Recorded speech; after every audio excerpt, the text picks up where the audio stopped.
সুপ্রিয় দর্শক আসসালামু আলাইকুম। দেশ এবং দেশের বাইরে থেকে যে সকল ভাই বোনেরা শত ব্যস্ততার মাঝেও আমাদের এই ভিডিওটি ক্লিক করেছেন তাদের সবাইকে আন্তরিক প্রীতি ও শুভেচ্ছা জানিয়ে শুরু করছি আমাদের আজকের প্রতিবেদন। দর্শক, আমরা আজ আবার হাজির হয়েছি বিনার কাছে। আমরা শুনবো বিনার জীবনের গল্প। বিনা বলেছে এর আগের প্রতিবেদনে লকডাউন শিথিল হলেই সে আবার বের হবে তার স্বামীর খোঁজে। আসলে কথাটা কতটুকু সত্য কতটুকু মিথ্যা আমরা আজ বিনার কাছ থেকে শুনবো। আপু আসসালামু আলাইকুম। জি ওয়ালাইকুম আসসালাম ভাই। আপু কেমন আছেন? এই তো মোটামুটি। আপু, আপনাকে নিয়ে তো আমরা বেশ কয়েকটি প্রতিবেদন প্রচার করেছি, ধাপে ধাপে ধাপে ধাপে ধাপে ধাপে আপনার লাইফ স্টোরিগুলো আমরা তুলে ধরার চেষ্টা করতেছি, তাই না? জি। তো এই প্রতিবেদনের মাধ্যমে আপনি কোনো সুফল বয়ে এনেছি কিনা আপনার জন্য? না, আসলে ওরকম ভাবে কোনো কিছু না যেটার জন্য, কারণ আমি আমার স্বামী স্বামী আসবে, ফিরে চলে আসবে, এটার জন্য ভিডিওতে আসা এবং আমার সন্তানের পিতৃ পরিচয়, হ্যাঁ, এই দাবিতেই কিন্তু আমি এই ভিডিওটা করা। তো ওই জায়গা থেকে কোনো রকম কোনো ফোন আসা ওই পক্ষে থেকে বা আমাকে নিয়ে কিছু ভাবা চিন্তা করা, ওগুলো কোনো কিছুই আমার কাছে এখনো পর্যন্ত আমার কানে আসেনি। আপনার কানে এখনো আসেনি? কোনো মানে বাতাস পাননি আপনি? না না। আচ্ছা, তো আপনি বলেছেন লকডাউন শিথিল হলে আপনি আবার স্বামীর খোঁজে বের হবেন। আমরা আগের প্রতিবেদনে এটা প্রচার করেছিলাম। তো এখন আসলে আপনি কি বেরোতে চাচ্ছেন? লকডাউন শিথিল হলে কি আপনি আবার স্বামীর খোঁজে বের হবেন? অবশ্যই, কারণ আমি তো বলেছি যে আমি শেষ পর্যন্ত আমার সংসারটাকে টিকিয়ে রাখার চেষ্টা করব। হ্যাঁ, এই কারণে আমি আমার স্বামীর খোঁজে আবার বের হবো। যেহেতু লকডাউন, এখন তো আমি কোনো জায়গায় যেতে পারবো না। হ্যাঁ, এর জন্য আমার লকডাউনটা শেষ হওয়ার পরে আমি আবার আমার স্বামীর খোঁজে বেরোবো। সেটা কি আপনি কি স্কুটি নিয়ে যাবেন, না পায়ে হেঁটে, না গাড়ি পথে? না, আমি তো এখন অসুস্থ, আমি নিজে নিজে কিভাবে, এটা তো সম্ভব না, যেহেতু আমার বেবি আছে আমার সাথে। তো অবশ্যই আমাকে গাড়ির রাস্তায় গাড়ি দিয়ে যেতে হবে। আমরা তো আবার দেখলাম আপনি স্কুটি চালাচ্ছেন, সেই জন্য আর কি। যাই হোক, না না, আমি এটা এখন না, এটা আগে ছিল। আগে ছিল? হ্যাঁ, আগে চালিয়েছি, এখন না, এখন তো অসুস্থ তাই। আচ্ছা, তাই? তো আপনার স্বামীর সঙ্গে এমনি কোনো যোগাযোগ বা কোনো কথাবার্তা হাই হ্যালো এ পর্যন্ত হয়নি? না, ও আমাকে ফোন দেয়নি, কারণ আমি যে নাম্বারটা জানতাম, যেহেতু আমার হাজব্যান্ড, এটা কিন্তু ঠিক না। দেখেন, অনেক জায়গায় আছে কি, আমি বলি সেটা হলো, অনেকেরই ছাড়াছাড়ি হয়ে গেছে, যেহেতু একসাথে থালাবাটি থাকলে ঠুয়াঠাই লাগে। তো স্বামী স্ত্রী তো একদম খুবই কাছের, বাবা মার পরে যদি কোনো কাছের কিছু থাকে সেটা হলো স্বামী স্ত্রী। তো সেই জায়গা থেকে ভুল মানুষের হতে পারে বা ভুল বুঝারও হতে পারে। তো সেই জায়গা থেকে স্বামী স্ত্রীর ব্যাপারটা, যে কেউ বলবে যে আমাদের ঝগড়া হয়নি কোনো দিন, এরকম যদি কেউ বলে, আমি সেটা বিশ্বাস করব না। তো আমাদেরও হয়তো বা ভুল বুঝাবুঝি বা আমাদেরও অনেকটা দূরত্ব এখন হয়ে গেছে একটা পর্যায় থেকে। তো আমি আশা করি যে এরকম কিছু হলেও কিন্তু মানুষ দেখবেন কি, যে ছাড়াছাড়ি পর্যায়ে চলে গেলেও আবার নতুন করে আবার একসাথে হয়। হ্যাঁ, তো সেই জায়গা থেকে এরকম কোনো কিছু বুঝতেছি না যে ও কেন ফোন নাম্বার, যেটা আমি জানি সেটা বন্ধ করে নতুন করে একটা সিম নিয়েছে, ওই সিম দিয়ে সবার সাথে কথা বলে, জাস্ট আমার সাথেই বলে না। কিন্তু একটা কথা কি, ও হয়তো একটা জিনিস ওর মাথায় নেই, সেটা হলো যে ডিভোর্সের কথাটা যখন উঠে বা ডিভোর্সের কথাটা যখন উঠাইছে ও, তখন একটা জিনিস ওর মাথায় আনতে হবে যে একটা জিনিস আমি হুটহাট করে ফেলছি, তার মানে এই না যে আমি করে ফেলছি দেখে আমার মতোই চলবে, সেটা না। হ্যাঁ, এখানে মানবিকতা বা এখানে স্বামী স্ত্রীর জায়গা থেকে ক্ষমার দৃষ্টি, সেটা ওর ভিতরে আসা উচিত। কিন্তু ডিভোর্সের কথাটা যদি বলে, ডিভোর্স হয়েছে, ও যেদিন থেকে সাইন করবে সেদিন থেকে 3 মাস 13 দিনের আগে কোনো ডিভোর্স কার্যকর হয় না, সেটা আইনিগতভাবে এটাই নিয়ম। তো 3 মাস পর্যন্ত স্বামী স্ত্রী, ঠিক আছে? তো ও এখনও আমার হাজব্যান্ড, আমি এখন দাবি করতে পারি। এরকম ওকে যদি আমি রাস্তায়ও দেখি, আমি এটা বলার জায়গায় আসি যে ওর হাত ধরে টেনে আনা, যে তুমি চলো বাসায়, পরেরটা পরে দেখা যাবে, কারণ এখনও আমার হাজব্যান্ড। আপনি কি ডিভোর্সের কোনো কাগজ পেয়েছেন? না, আমি কোনো কাগজ এখনো পাইনি, হয়তো ওর হাতে রেখে দিছে, ওইটা পরবর্তীতে ছাড়বে, এরকম।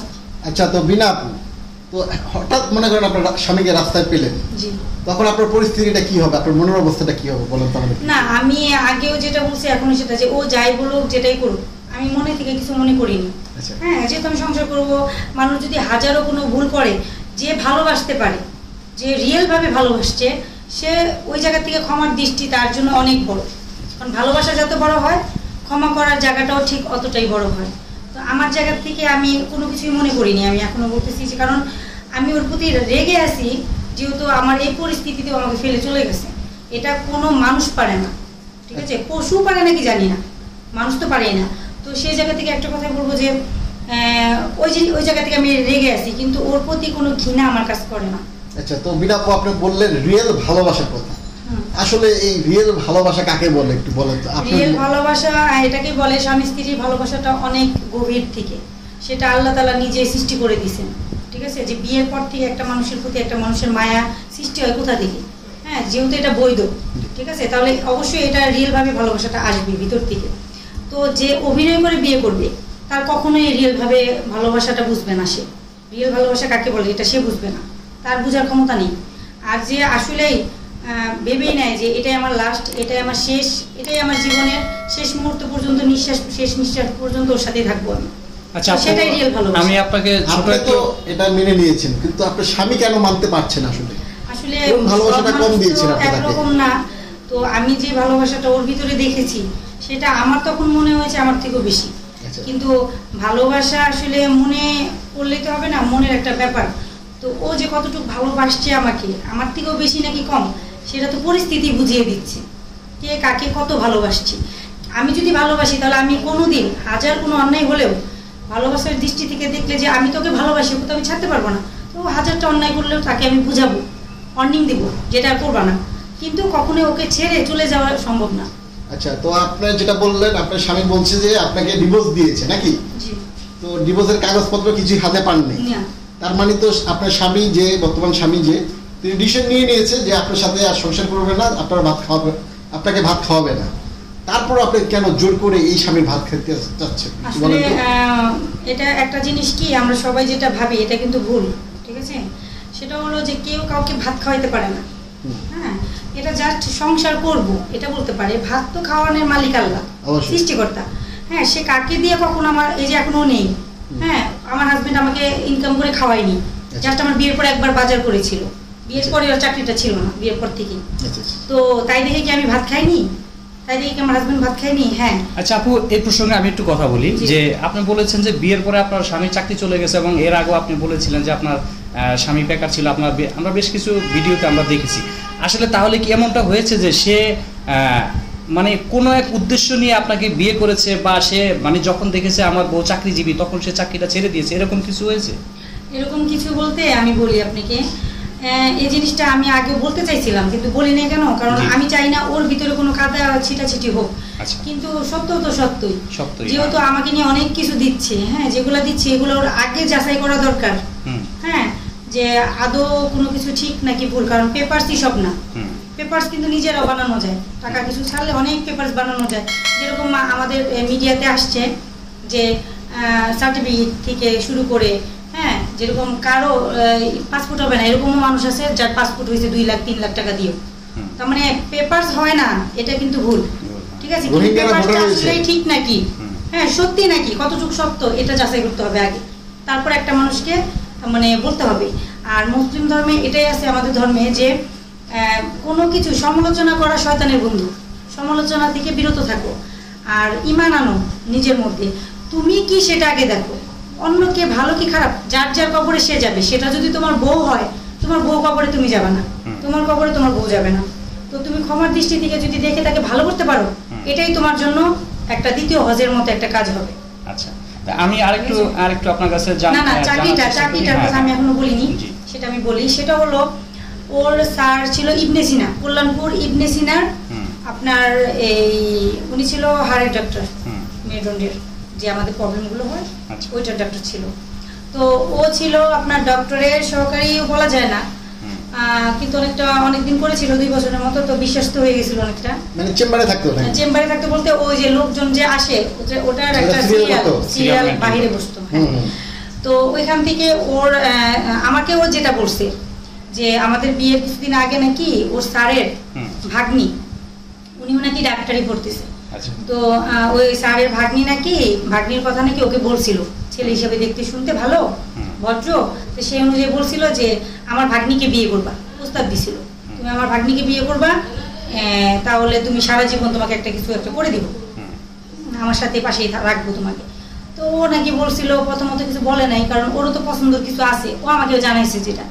তো তখন ও একদিন নাকি ওকে দেখতে যাইতে, মানে ওদের বাসায় স্যারের বাসায় ডাকে, ও যাওয়ার পর অনেক রান্না বান্না অনেক কিছু হয়, তারপর দেখে যে ভাগ্নিটা এমন মোটা কালো, আচ্ছা আচ্ছা মানে যেটা বিকৃত, তার মানে কেউ, তার মানে টাকা ছাড়া কেউ এটাকে নেবে না, আচ্ছা। এরকম আর কি ও আমাকে বলে। তো বলার পর তখন বলতেছে কয় না আমি চাকরি করি সেটা আলাদা, আমার বিবাহিত জীবন আলাদা, ঠিক আছে, আমি কাকে বিয়ে করবো না করবো এটা তো চাকরি জায়গায় আসবে না। তো ওনার ভাগ্নিকে বিয়ে করলে সে আমাকে রাখবে নয়তো বা রাখবে না, ঠিক আছে। তো আমি এটা মানতে পারি না, দেখে তোমাকে বিয়ে করছি, আমাদের বিয়ের পরে জানায় আমাকে। তো বলার পর আমি বললাম কি তাহলে এখন যে আমাকে নিয়ে যাওয়ার কথা ছিল ওর স্যারের কাছে, কিন্তু ওর স্যার যখন নিয়ে যাবে তখন ওর স্যার চাকরি থেকে ছুটি নিয়ে বাড়িতে চলে গেছিল। তখন বললো কত হিংসা আমার স্যারের, দেখছো সে তো বাবার জায়গা থেকে একটা করতে পারতো, তোমাকে দোয়া করতে পারতো, কিছু দেখার না দেখাতে ওটা দরকার নেই। তো আমি বললাম কি আর তুমি কিভাবে ভাবলা তার কাছে আমি যাবো, যে তার ভাগ্নিকে চাইছি এই জায়গায়, সেই জায়গায় আমি যাবো, একটা মেয়ে মানুষ কিন্তু তার স্বামীর ভাগ দেয় না কাউকে, হ্যাঁ এটা তোমার বোঝা দরকার। তো তুমি তোমার স্যারের সাথে বুঝো, আমাকে ওখানে নিবা না কখনো। তখন বলতেছে যে কিছুদিন পরে বলতেছে কয় আমাকে বৃষ্টিতে, আমার হাজবেন্ডের গাড়ি ছিল একটা হুন্ডা, তো ওই হুন্ডাতে ওর স্যারকে নিয়ে নামিয়ে দিয়ে আসতো বাসায়, প্লাস বাসার থেকে নিয়ে এসে হসপিটালে আবার বসতো। আমার ওর কাজ ছিল হলো দুইটা, একটা হলো স্যারকে নিয়ে নিয়ে নিয়ে নিয়ে কোন পেশেন্ট দেখবে, মানে ড্রাইভার অনুযায়ী ছিল, আবার আপনার এই সিরিয়াল মেনটেন করার অনুযায়ী ওই বয় ছিল, মানে পার্সোনাল সহকারী হিসেবে কাজ করতো। হ্যাঁ হ্যাঁ হ্যাঁ।